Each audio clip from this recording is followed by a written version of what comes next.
Hoje no Konshu no Tokushu, o tema vai ser comida japonesa, tá? Então, qual é a comida japonesa favorita de vocês? Eu quero ver nos comentários isso, beleza, gente? Qual a comida favorita de vocês? Porque esse é o tema dessa semana. Antes da gente entrar no tema em si, eu vou responder as perguntas de vocês que vocês deixaram por aí nas redes sociais e vocês podem acrescentar aí também perguntas novas nos comentários, ok?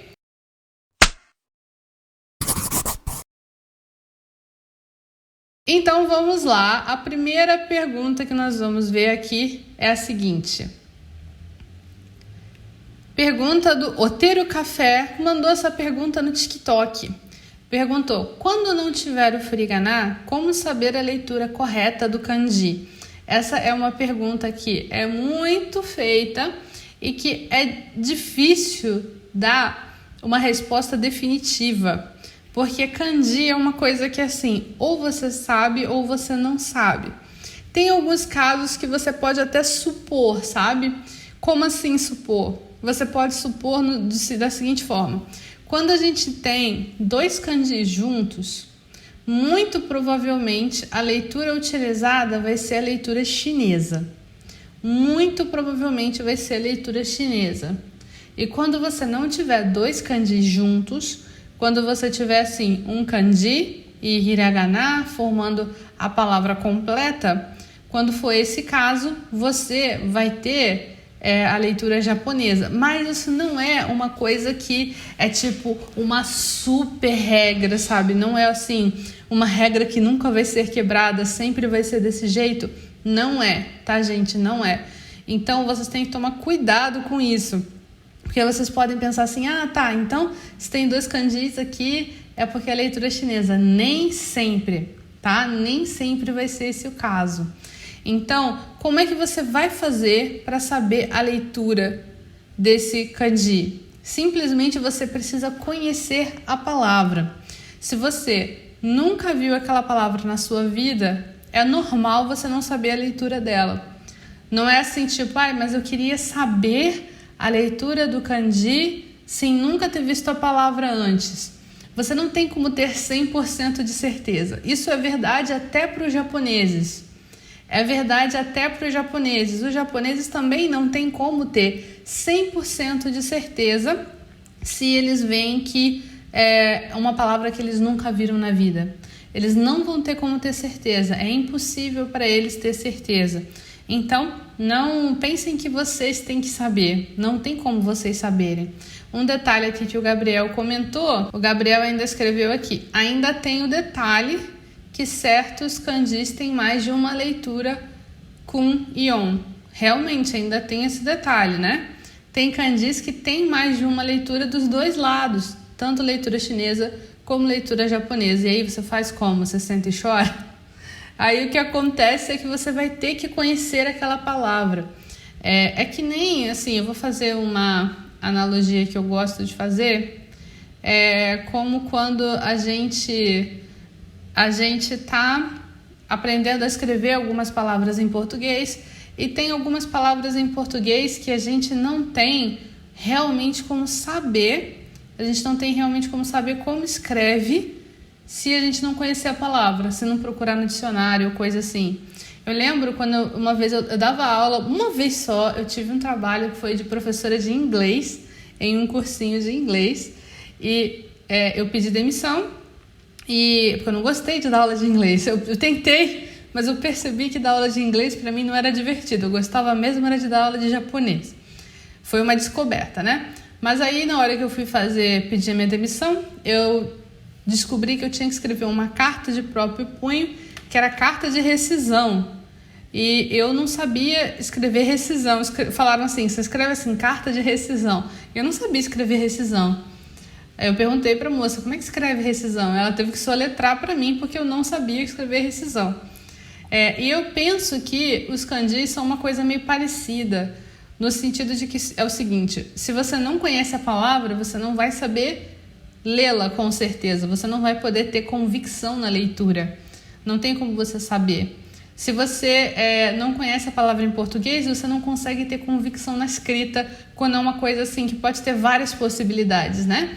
Tipo, a gente no português tem muita coisa com som de S, a gente tem C, C cedilha, 2 S's, um S só, né? São muitas possibilidades, então a gente pode não conseguir realmente saber como é que se escreve a coisa, né? No japonês, eu diria que é a mesma coisa, é a mesmíssima coisa, mas em relação ao kanji, a leitura do kanji. Você pode tentar fazer com o macete que eu falei. 2 kanji juntos ou mais, geralmente vai ser leitura chinesa.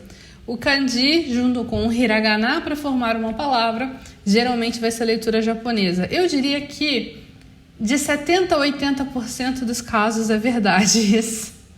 É verdade esse bilhete. Assim, em 70% a 80% dos casos.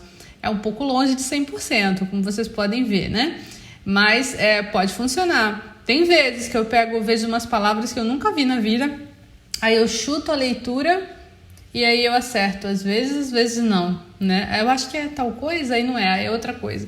Né? Quando você não conhece a palavra, não adianta. Então, a questão é aprender cada vez mais vocabulário, sempre se esforçar para aprender vocabulário, porque fazendo isso, você vai conseguir aprender kanji junto com o vocabulário, que é a melhor coisa. O melhor dos dois mundos é você conseguir fazer essa junção, aprender o kanji e o vocabulário, não o kanji solto, porque se você aprende o kanji simplesmente solto, você não vai ter como saber realmente como ler ele, porque você não aprendeu aquela palavra junto com o kanji. É claro que não dá para aprender todas as palavras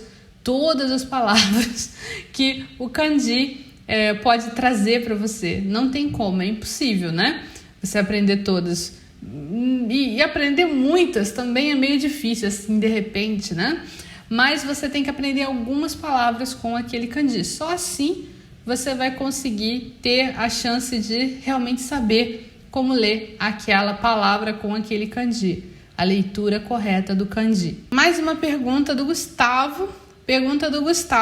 Também mandou essa pergunta para o TikTok.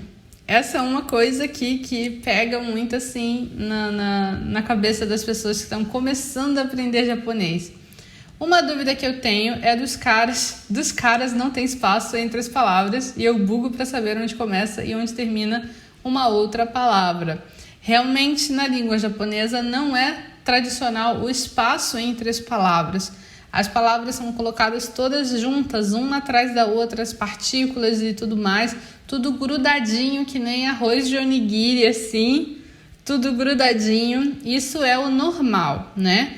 É o normal isso acontecer. Quando você está aprendendo japonês, você com certeza vai ver em muitos livros os livros colocando um espaço entre as palavras, e é um espaço meio artificial esse, porque o normal é não ter esse espaço. E o Gustavo diz que buga para saber onde começa uma palavra e onde termina. A questão é a seguinte: quando você tem poucos kanjis no texto, realmente a leitura fica difícil de ser compreendida, fica difícil de você partir onde começa uma palavra, onde termina essa palavra, quando você não tem kanjis e quando você não sabe muito vocabulário ali, naquela frase. Você não sabe de vocabulários daquela frase e você não sabe kanji, ou seja, pior, não tem kanji na frase. Se não tem kanji na frase e você não conhece as palavras, é impossível entender onde começa e onde termina uma palavra. Aí você pode me perguntar, mas Mônica, por que na língua japonesa não tem espaço entre as palavras? Não tem espaço simplesmente porque não é necessário o espaço. A gente tem espaço no português porque se a gente não tem espaço, a gente não tem como dizer realmente onde começa uma palavra e onde termina essa palavra. Mas na língua japonesa, por causa da existência dos kanjis, a gente tem como dizer qual é o início e o final de uma palavra, onde está começando a outra palavra, mesmo sem o espaço. Mesmo sem o espaço, isso é possível. Porque você vai observar e você vai conseguir separar através da relação e do equilíbrio entre o kanji e o hiragana. E você também vai conhecer, com o seu conhecimento de vocabulário, você vai saber, isso aqui é uma partícula, isso aqui é tal palavra, isso aqui é tal palavra. Mas isso é uma coisa que você só vai acostumar conforme você for aprendendo várias palavras e conforme você for entendendo os kanjis. E por isso que nos livros didáticos de japonês, a gente tem o quê? A gente simplesmente tem espaços que foram inseridos artificialmente, né, por assim dizer. Você vê espaço nos livros, eu penso muito no Mina no Nihongo.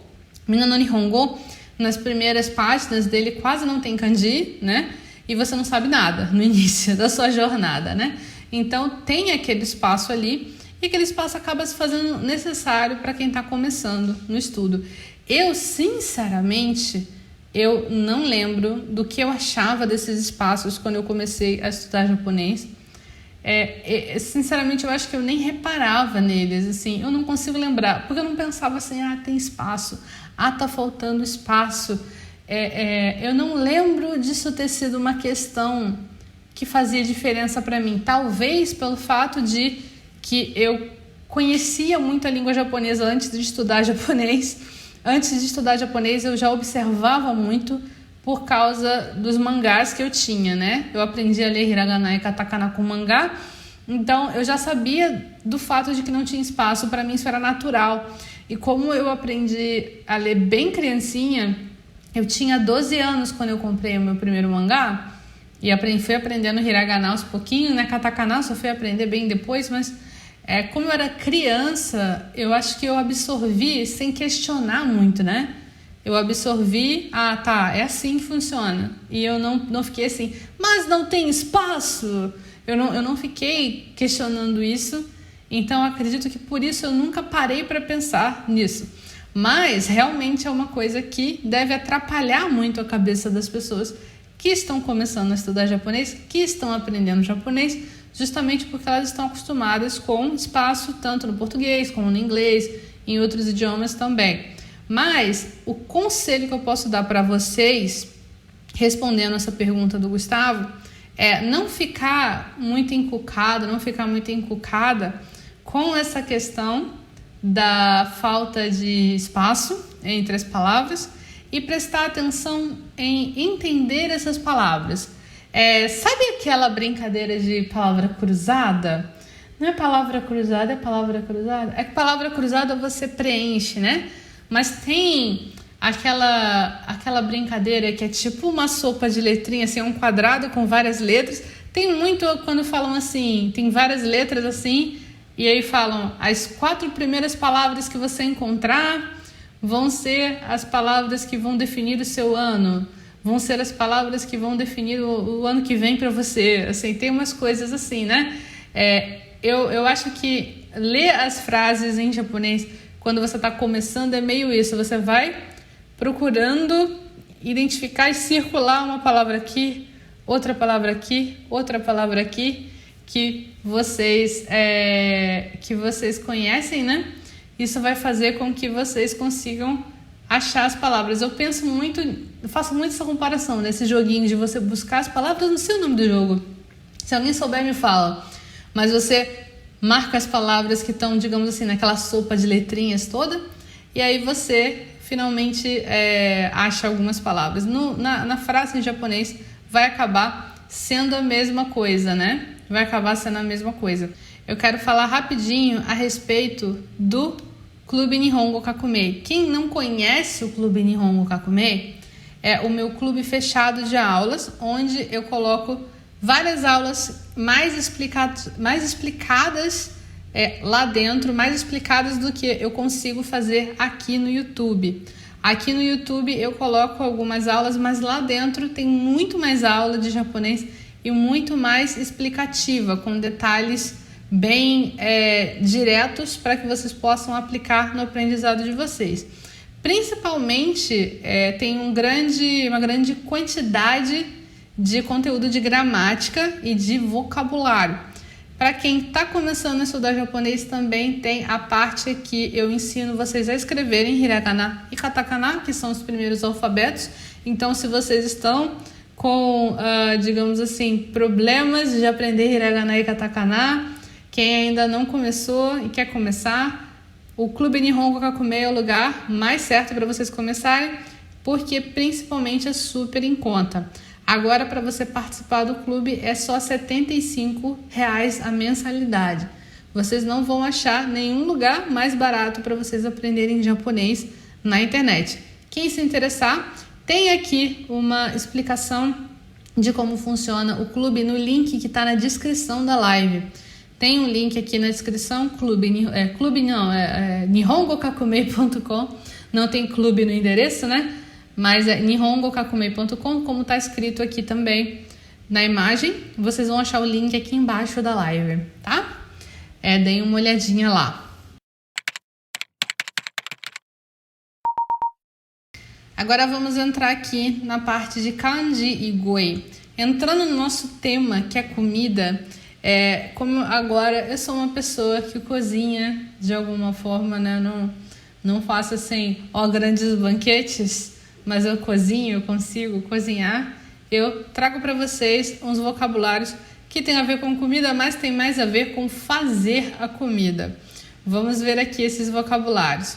A gente tem esses verbos que eles confundem às vezes as pessoas, porque as pessoas acabam às vezes usando um no lugar do outro, etc. A gente tem niru, que é cozinhar. Quando eu falo cozinhar, é uma palavra muito ambígua, né? Tipo, eu vou cozinhar meu almoço, não sei o quê. Não, a gente não usa niru, não. Niru é para você cozinhar, tipo, você cozinhar batata, você colocar na água borbulhando, né? Esse cozinhar é o cozinhar de verdade, né? Não é o cozinhar genérico de fazer comida. O cozinhar genérico de fazer comida é ryori o tsukuru, né? Ryori o tsukuru. Mas esse aqui é o niru, é o cozinhar, simplesmente cozinhar com vapor, cozinhar com a água fervendo e tudo mais, né? Aí nós temos o itameru. Itameru é refogar. Me corrijam se eu estiver errada. Refogar, eu tenho dificuldade com o português, com esses verbos de comida. Refogar é quando você coloca rapidinho, né, no fogo, assim, para só... A minha mãe, ela fala assim, só para dar um susto. Só para dar um susto na comida. Mais alguém fala assim, para dar um susto na comida? A minha mãe fala. Você joga assim, você dá uma douradinha, uma esquentadinha assim, você refoga. É isso, né, que é refogar. Que é o itameru. E o yaku, eu traduzo muito yaku como fritar. Mas a questão é que yaku também pode ser assar. Isso aí vai depender muito, sabe do quê? Vai depender do que você está fazendo. Por exemplo, você yaku um bolo, né? Aí você assa o bolo, você não frita o bolo, né? Você yaku o bolo, você não frita o bolo, né? Bolo frito, eu tenho certeza que em algum lugar desse planeta existe bolo frito. Eu tenho certeza, porque cada loucura que as pessoas fazem, certeza que existe bolo frito.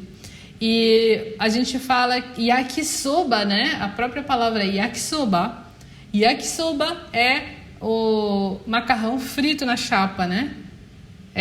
Porque na chapa a gente fala pode grelhar, né? Mas macarrão, yakisoba a gente frita, né? Então é uma palavra difícil, né? Gabriel falou aqui que tem até sorvete frito. É verdade, né? Cara, mas não é sorvete, porque ele não fica mais gelado. Como é que isso funciona, sorvete frito? É um caldo, né? Porque ele fica quente, não é? Eu bugo com essas coisas. Como assim sorvete frito?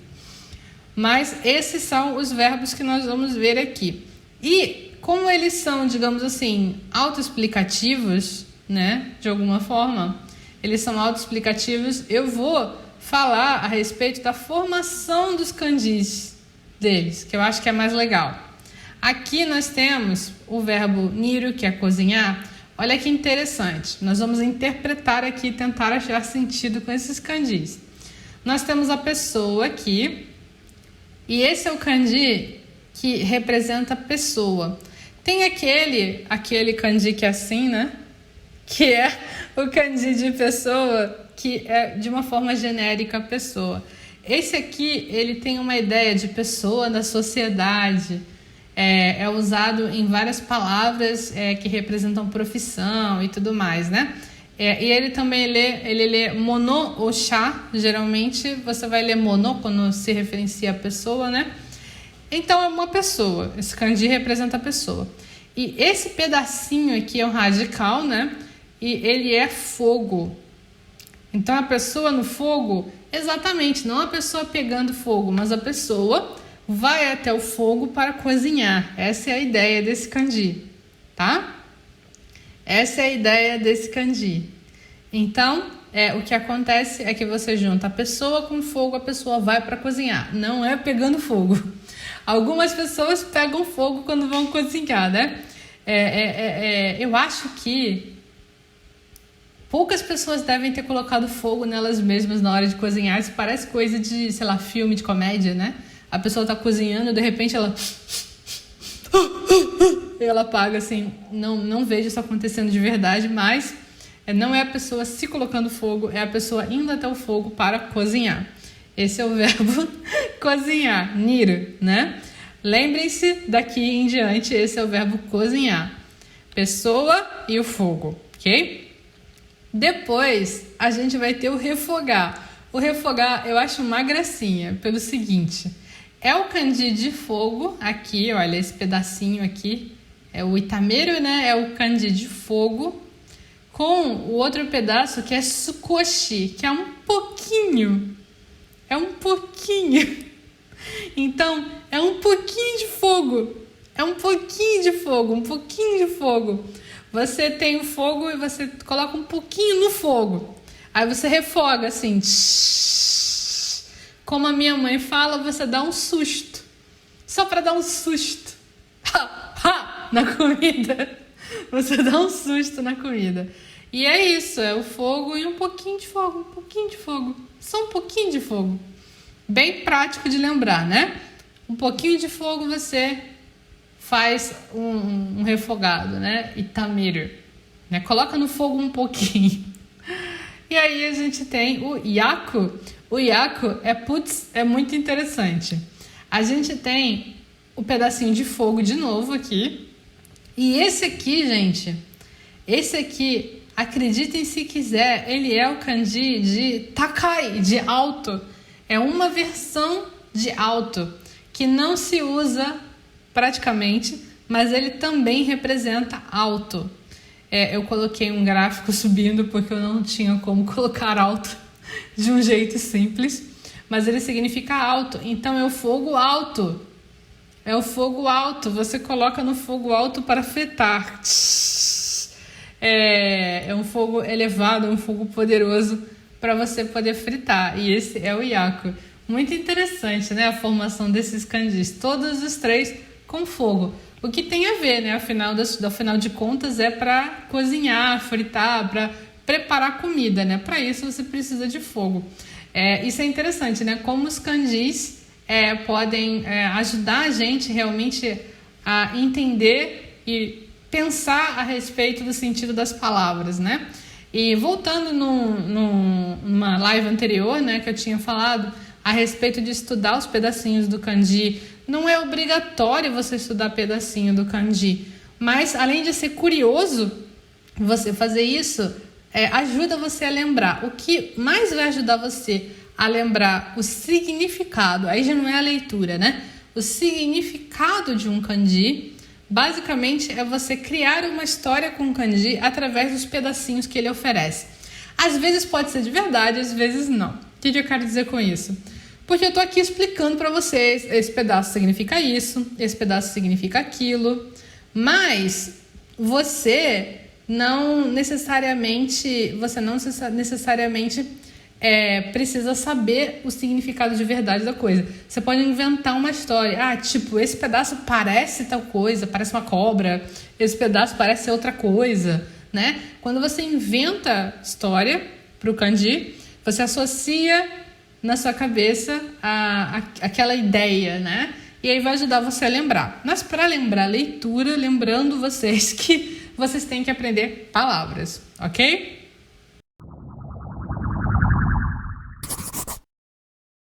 Agora nós vamos para o bloco das partículas, que é o nosso bloco Joshi no Tagenyuchu, o multiverso das partículas. Multiverso das partículas porque as partículas elas existem de várias formas, como se fosse num multiverso. Você pode usar o ni para várias coisas, o ga para várias coisas, o no para várias coisas, e é isso que a gente vê nesse quadro aqui, o multiverso das partículas.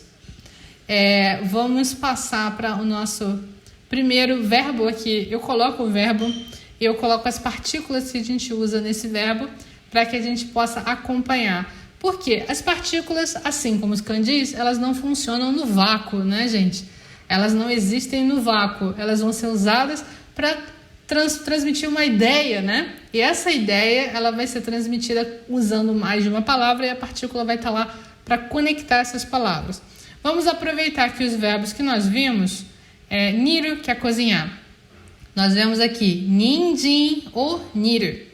Cozinhar as cenouras. Então, quando você fala que você vai cozinhar alguma coisa, quando você vai pegar aquela coisa e vai cozinhar, vai fazer cenoura cozida, vai fazer batata cozida, é o niru. Então, ninjin ou niru. Cozinhar as cenouras. Quando você vai cozinhar alguma coisa em algum recipiente, você vai usar alguma coisa para cozinhar, você vai usar a partícula de. Então, nós temos nabe de niru. Nabe de niru. Cozinhar na panela. Usar a panela para cozinhar, ok? E aí, depois, aqui eu coloquei watashi ga niru. Watashi ga niru. Eu cozinho. Eu cozinho. Watashi ga, eu, né? Eu que vou cozinhar. A partícula ga, ela é muito confundida, mas a ideia principal da partícula ga, aqui, né, nessa frase, é marcar o sujeito, quem vai fazer a coisa, né? Por exemplo, se alguém perguntasse, quem é que vai cozinhar as batatas? Tem várias pessoas, cada um tem sua tarefa, e perguntam, quem vai cozinhar as batatas? E eu falo, eu vou cozinhar as batatas, né? Eu cozinho. Watashi ga niru. Eu vou cozinhar. E assim a gente vai usar o niru. Aí, nós vamos ver aqui agora o itameru, que é o nosso refogar fogo, um pouco de fogo, um pouquinho de fogo. Refogar, o susto, dar um susto na comida. Por exemplo, tamanegi o itameru. Refogar as cebolas. Tamanegi é cebola, né? Aquela cebola assim, né? Não é cebolinha, né?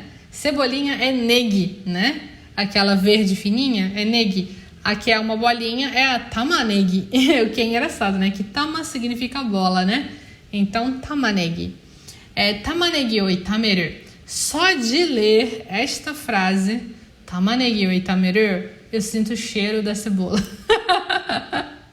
Só de eu ler essa frase, imaginar, eu sinto o cheiro da cebola frita. Eu adoro cebola frita. Eu era uma criança que não gostava de cebola, mas agora eu sou uma pessoa adulta que adora cebola frita e faz com frequência só cebola frita e come só cebola frita. E aqui a gente tem chubi de itameru. Refogar em fogo médio. Refogar em fogo médio. Chubi é médio fogo, né? Esse kanji de naka, né, é dentro, mas ele tem ideia de durante e médio, né? Então, quando você vai usar ele, você tem que tomar cuidado, porque você pode, às vezes, confundir, é dentro do fogo? Não, é fogo médio, né? Chubi de itameru, refogar usando fogo médio, refogar em fogo médio, né? Chubi de itameru. E aqui eu coloquei um exemplo sem partícula nenhuma. 5 分 itameru, refogar por 5 minutos. Por que não tem partícula nenhuma aqui? Aí não entra a partícula ni, Não, porque a partícula ni, ela não vai marcar esse intervalo de tempo. A partícula ni vai marcar um ponto no tempo, né? Então, por isso, você não precisa de partícula aqui. Nem tudo vai precisar. Nem tudo vai precisar de partícula. Se você vai falar a duração de tempo que você vai fazer a coisa, né? No caso aqui, refogar, você não precisa de partícula. Gufun e tameru. Vamos voltar aqui para... não, já estava esquecendo. Nosso último verbo aqui, que eu já quase esqueci dele, yaku, que é o fritar, né? Que é o nosso fogo alto, né? É o fogo alto, fritar, yaku. Niku o yaku, fritar a carne. Niku o yaku. Novamente, yaku também pode ser assar, também pode ser... Qual era a outra palavra? Era assar, tinha uma outra palavra. Grelhar. Pode ser grelhar a carne. Eu coloquei fritar a carne aqui. Eu acho que a gente tem uma ideia muito forte que quando você fala fritar, assim, envolve óleo, assim, muito grande, assim, né? Mas não necessariamente. Frypan de yaku. Fritar na frigideira. Frypan de yaku. Aí você vai usar a frigideira para fritar. Frypan de yaku. E jibun de yaku. Jibun de é sem ajuda de ninguém. Não quer dizer que não tem ninguém perto. Pode ser que tenha um monte de gente perto. Mas quando eu falo jibun de algum verbo, quer dizer que você vai fazer você mesmo, sem ajuda de ninguém. Jibun de yaku. Eu vou fazer, eu mesmo vou fazer, eu vou fazer sozinha, eu vou fritar sozinho. Jibun de yakimasu. Pode deixar, eu mesmo faço. Jibun de yakimasu. E assim funciona. Agora sim, vamos voltar e ver aqui. Ninjin o niru. Cozinhar as cenouras. Então, você cozinha alguma coisa o niru. Nabe de niru. Cozinhar na panela. Então, você vai cozinhar em algum lugar, vai usar algum lugar, alguma coisa, né? Aliás, algum lugar não, perdão. Você vai usar alguma coisa para cozinhar, essa coisa de niru. Watashi ga niru, para indicar quem é que vai fazer a coisa, né? Quem vai cozinhar? Watashi ga, kare ga, okasan ga, né? Aí você vai indicar quem vai fazer a coisa. Nós temos com o itameru praticamente a mesma coisa, né? Tamanigi o itameru, refogar a cebola. Chubi de itameru, refogar com fogo médio, usando fogo médio. E aqui eu dei um exemplo de uso que você não precisa usar partícula. E por último, nós temos com o yaku, mesma coisa, niku o yaku, fritar a carne. Frypan de yaku, usando a frypan, a frigideira. E por último aqui eu mostrei o jibun de, sozinho, sem ninguém ajudar. Jibun de shimasu, eu mesmo faço. E assim vocês podem usar essas partículas com esses verbos. Vamos para o nosso Nama Nihongo. O Nama Nihongo é onde eu vou mostrar para vocês alguma coisa que eu tirei de um site japonês ou de algum blog, qualquer coisa que seja escrita por japoneses, de japoneses para japoneses e que não tenha sido criado para estudantes de japonês lerem, né? E hoje eu trago para vocês isso aqui, uma receita de carne com batata. Por quê? Quando a gente pensa em comida japonesa, eu acho que aqui a gente pensa muito em sushi, sashimi, temaki, né? Nossa, só de falar isso eu estou salivando. Nós ainda estamos, hoje é que dia? Hoje é dia 7? Nós ainda estamos no dia 7 e eu já estou pobre, não posso comer comida japonesa é cara. Mas se eu quiser eu posso fazer essa receita aqui que é comida japonesa também, que é nikujaga. Niku, eu não coloquei a leitura aqui, mas é nikujaga. Recipe. Recipe é receita, né? Nikujaga recipe. Receita de nikujaga. Nikujaga é niku, carne, e jaga é de jagaimo. Jagaimo é batata, né? Jagaimo. Vamos ver aqui como se faz nikujaga. E aí nós vamos ver aqui algumas palavras que a gente viu antes e vocês vão aprender palavras novas. Aí tem os passos, né? Passo número 1. Jagaimo wa tabeyasui okisa kite. É para cortar a jagaimo, a batata. Tabeyasui okisa. É num tamanho, okisa é tamanho. Numa okisa que seja tabeyasui, ou seja, que seja fácil de comer. Não é você pegar uma batata e cortar lá o meio e ficar 2 pedaços de batata, né? Corte a batata em pedaços fáceis de comer. Kite, corte. Mizu ni sarasu. Mizu ni sarasu. Sarasu é você lavar, né? Enxaguar, assim, né? Você corta e você lava na água, né? Mizu ni sarasu. E aí a pessoa coloca entre parênteses. Nikuzure yasui no de okime ga osusume. Nikuzure, olha, é o kanji que a gente viu mais cedo, niru, né? De cozinhar, né? É a pessoa e o fogo, né? Significa você cozinhar tanto que a comida se desfaz, né? Não é para a batata se desfazer, não é para fazer purê de batata, né? Então, cuidado. Nikuzure yasui no de, como é fácil de se desmanchar, né? Se você cozinhar demais. Okime ga osusume. Okime é o tipo grande. Ou seja, mesmo que você corte de um formato, um tamanho tabeyasui, fácil de comer, não corta pequenininho demais. Se você cortar pequenininho demais, vai ser meio ruim, porque vai ficar se desfazendo a batata, né? Vai virar um purezinho, né? E osusume é recomendado, né? Então, como é fácil de se desfazer, é recomendado que você corte em pedaços um pouquinho grandes, né? Um pouquinho grandes. E aqui nós temos também tamanegi, ninjin, niku mo kiru. Niku mo kiru, né? É para você cortar também a cebola, a cenoura, tamanegi, cebola, ninjin, cenoura, e niku é a carne, né? Niku mo kiru. Essa pessoa ficou colocando umas notinhas musicais aqui, não sei se dá para vocês verem. Nabe ni, na panela, yu osaji hitotsu o hiki. Aqui nós temos yu é óleo, né?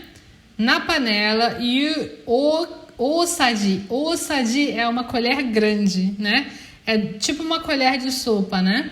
Osaji, o é de grande, né? O kanji de dai, e saji é colher.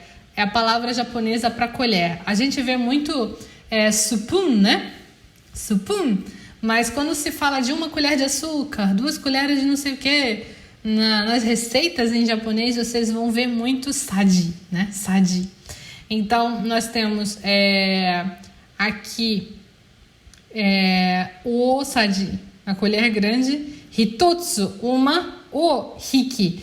Hiki, aqui é o verbo hiku, que quer dizer, na verdade, aqui é passar, colocar.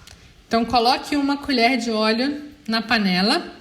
Jagaimo, tamanegi, ninjin o itameru.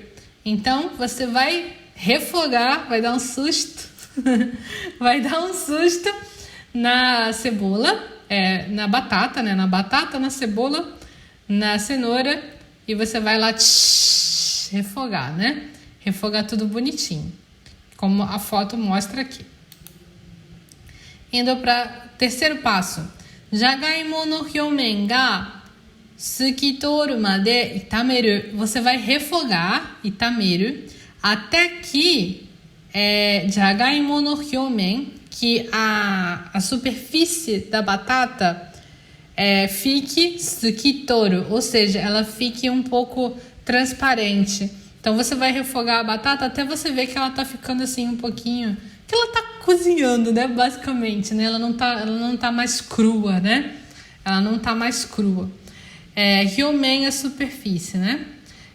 E choumiryo kuaete, choumiryo é um tempero que é muito usado na cozinha japonesa. Eu não vou saber dizer agora do que ele é feito, mas é tipo um temperinho, acho que ele é meio amarelinho. é um temperinho para dar gosto, assim, um líquido que se coloca, tipo um molho, que você coloca muito na comida, dá até pra ver aqui, eu acho, é meio amarelinho. Choumiryo kuaete, kuaeru é adicionar.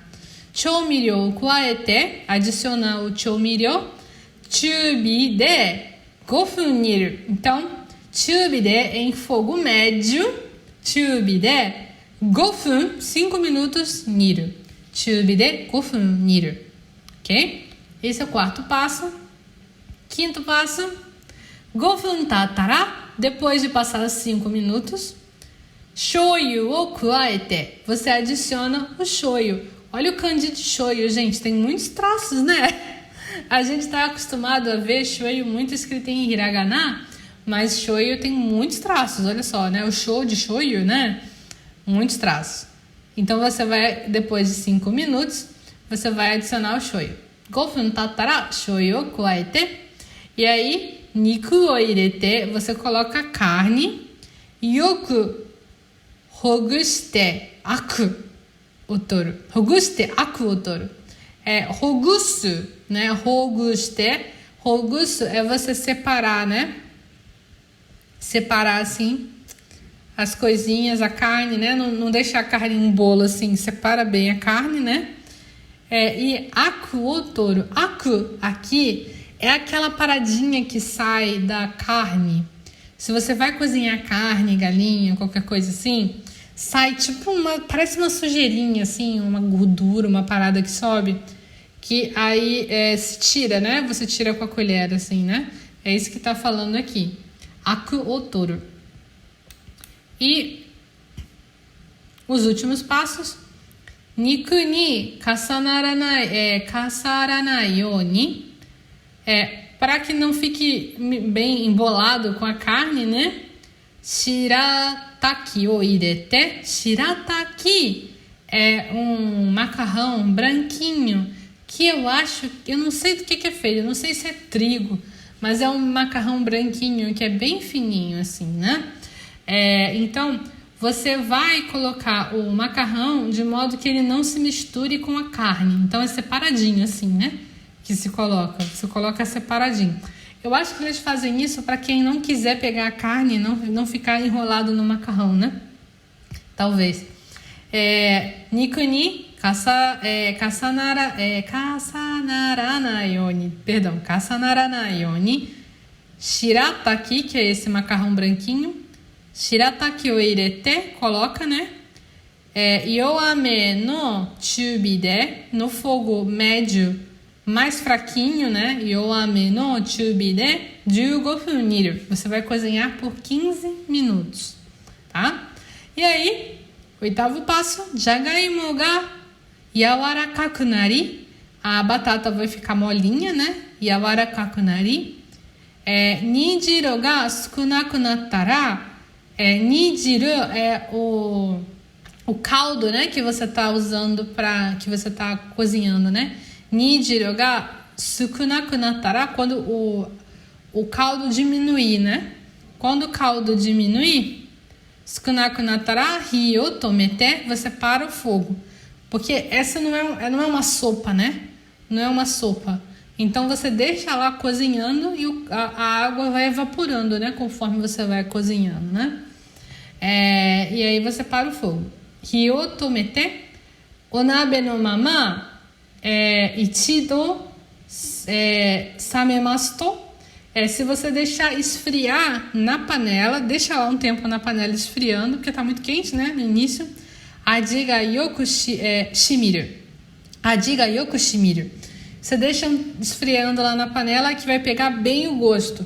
Ou seja, a batata vai pegar o gosto tudo, né? Da carne, vai pegar o gosto do chomiryo, vai ficar tudo misturadinho e gostoso. Você deixa esfriar dentro da própria panela. E tadã! Dekiagari! Dekiagari! Dekiagari significa está pronto! Está pronto! Está pronto nossa carne com batata. Jagaimo. Niku jaga. Niku jaga. Aí a pessoa fala que você pode enfeitar, né? Irodori ni, para deixar colorido. Irodori é colorido, né? Irodori ni, para deixar o prato enfeitado, colorido. Aí você pode usar, a pessoa fala para você usar ou kinusaya, que é tipo uma ervilha, né? Kinusaya ou green peas, que é a ervilha que a gente conhece, né? E aí fica pronto. Agora eu estou sentindo o cheiro da batata, da carne com batata. É muito fácil eu me sentir imersa na coisa. Carne com batata. Quando você pensa em comida japonesa, eu sei que você não pensa em carne com batata, mas carne com batata, a nikujaga, é um prato muito tradicional da comida caseira japonesa. E se você ficar numa casa de japoneses por algum tempo, você com certeza em algum dia vai comer esse prato que é nikujaga.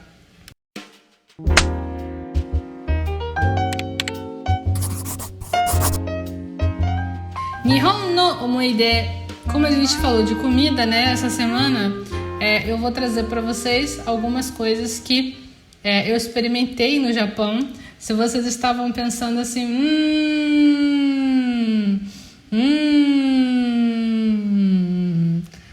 se vocês já estavam pensando em comida agora, melhor vocês tirarem as crianças da sala. Aqui, algumas comidas que eu experimentei. Esse aqui primeiro foi um okonomiyaki que eu comi na casa de uma senhora que eu visitei lá no Japão, né? Okonomiyaki é conhecido como uma pizza japonesa. Não sei se vocês já experimentaram, mas é muito bom o okonomiyaki. O yaki de okonomiyaki, aliás, é o yaki que nós vimos, né, de fritar ou grelhar, né? E ele é feito com uma massa, com alguns legumes, acho que é repolho que você pica e aí você mistura com a massa e a massa tem um gostinho também e aí você frita na chapa, você deixa com esse formato achatado, meio de pizza, e aí você frita e aí você coloca na parte de cima o que você quiser, né? Tem muito restaurante japonês lá que você mesmo frita o seu okonomiyaki, né? Tem gente que gosta disso porque aí frita do jeito que quer. Tem gente que detesta isso, não quer saber de fritar as coisas. Você vai no restaurante, você quer a comida na sua mesa, você não quer cozinhar, né? Mas os japoneses gostam de fazer. Eu já comi várias vezes, eu adoro. Nossa, como eu gosto de okonomiyaki. Eu gosto de comer okonomiyaki de bacon. Eles colocam umas coisas com bacon em cima. E o okonomiyaki de frutos do mar, assim, camarão, assim, nossa, uma delícia, muito bom. Essa outra foto aqui foi na mesma casa, né, dá pra ver pela mesa, é uma foto de nabe. Nabe significa panela, mas é usado para você falar desse prato em específico que é tipo um cozido, que é muito usado, muito servido, aliás, principalmente nas épocas mais frias, né? Quando fica inverno e tudo mais. E tem cogumelo, tem almôndega, tem pedacinhos de peixe, tem algas. É muito bom. Eu acho muito gostoso. Eu já estou salivando aqui. Eu acho extremamente gostoso. Nossa, principalmente os cogumelos são muito bons. Eu gosto muito dos cogumelos.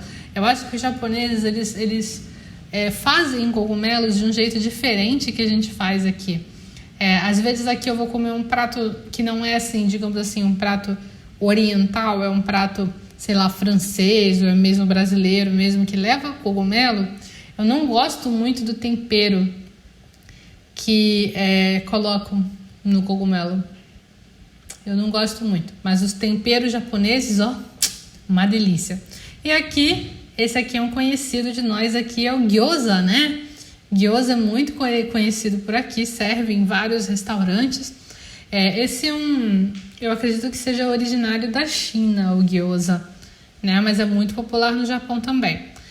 Uma curiosidade, o okonomiyaki, eu não sei se isso é um fato, eu acho que ele nasceu em Hiroshima, o prato típico de Hiroshima, que foi o que as pessoas fizeram depois da situação da bomba atômica. as pessoas não tinham comida, não estava chegando arroz para eles. Aí eles inventaram esse prato. Eles inventaram esse prato que era feito com as sobras, né, de comida, com tudo assim, mistura tudo e frita, né? Mistura tudo e frita. Perguntaram o nome desse molho, eu não sei dizer, tá escrito alguma coisa you. Alguma coisa you. Agora fica difícil de eu ver aqui. Procura molho de gyoza soso. Você vai achar ele e vai dar para ler melhor. Depois nós temos aqui algumas besteirinhas de cafezinho. Isso aqui é tipo um cheesecake desse sanroku, que é muito gostoso. Nossa, até sinto o gosto dele na minha boca ainda. Eu achei esse lugarzinho vendendo esse cheesecake, comi uma vez, depois voltei, comprei um negócio cheio deles, eu lembro. Isso aqui é um Starbucks lá no Japão, escreveram meu nome aqui até. Tem poucos lugares no Japão que eles escrevem um nome, sabe?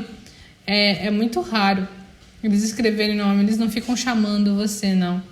E tinha um scone aqui, gostoso, de chocolate também. E aqui, isso aqui poderia ser em qualquer lugar, até um café com um bolinho. Lá no Japão tem muitos doces gostosos. Se vocês forem lá no Japão, quando vocês forem, vocês vão estar preparados para engordar. Vocês têm que estar preparados para engordar. Vocês têm que emagrecer aqui no Brasil para engordar tudo lá de novo. Senão vocês vão engordar e vocês não vão gostar. Em casa lá, eu fiz takoyaki Eu fiz takoyaki.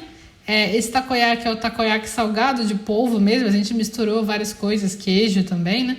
E esse aqui é um takoyaki doce, com uma massinha de chocolate junto. Eu nunca tinha comido takoyaki doce, mas em Osaka, que é a terra do takoyaki, você consegue achar várias coisas assim. E o pessoal lá de Osaka me ensinou a fazer o takoyaki na chapa de takoyaki, que tem essas bolinhas para você colocar e girar e fazer o takoyaki. Muito bom. Comi muito takoyaki nessa noite. Foi festa do takoyaki. E aqui também algumas coisas tradicionais, né? O sushi, que no Japão também tem como a gente come sushi aqui.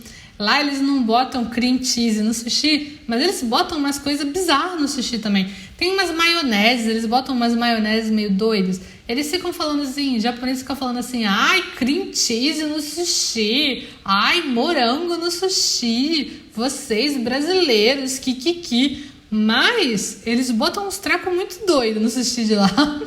Tem sushi de tudo que é coisa também, né? Tem muita variedade, é uma delícia. O sushi de ovo, tamagoyaki, nossa, é um dos meus favoritos. Amo sushi de ovo. Queria muito poder comer sushi de ovo facilmente, aqui é muito difícil de achar. Esse aqui era um prato que parecia uma coisa mais italiana, mas tinha um molho diferente com o macarrão e o tonkatsu, né? O tipo de carne de porco. E aqui era um tendon, que é uma refeição com arroz e tempurá.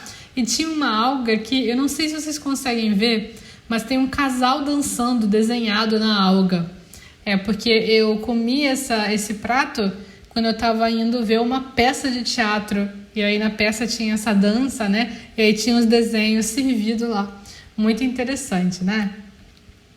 Também trago aqui algumas coisas extras. Isso aqui é uma de Dohanbaiki, é uma máquina de venda de sorvete.